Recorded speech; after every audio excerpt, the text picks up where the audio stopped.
अस्सलामुअलैकुम रहमतुल्लाह वरकातु। मेरे दोस्तों भैनों ते भरावो, गल इंजे असी कनेडा दे विच आ वेखना बाग दी तुड़ाई लाई हुई।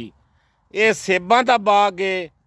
इहदे चो 11 वैरायटियां सेबां विचो पहली वैरायटी जेड़ी वो हनी क्रिप्स है, दूई जेड़ी अमरोशिया है, त्री जेड़ी मैकनटाश है, चौथी जेड़ी क्वाटलैंड है, पंजवीं जेड़ी गाला, उस तो अगे रैल गाला, उस तो अगे येलो डिलेशिया, उस तो अगे रैड डिलेशिया, उस तो अगे सेबां दा गोल्डन है, उस तो अगे काला कोलू।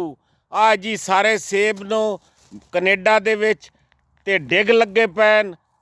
ते ये व्लॉग बनाने दा मकसद ये कि दोस्तन पता लगे ब कनेडा दे विच भी ये सेब ये नस्लों के होंदे न ते इस नूं शेयर भी करिया है।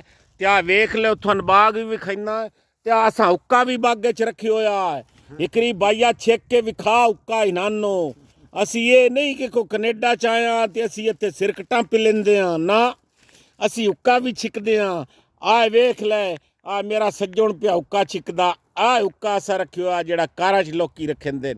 ते आ पिछे बागां दियां लैणां लगियां पईयां न। ते मेरे भैणों ते भरावो, सदा खुश रहो, फुल्लां दी तरह मुस्करांदे रहो। ते इस नूं वीडियो शेयर भी करिया। ते अल्लाह हाफिज़।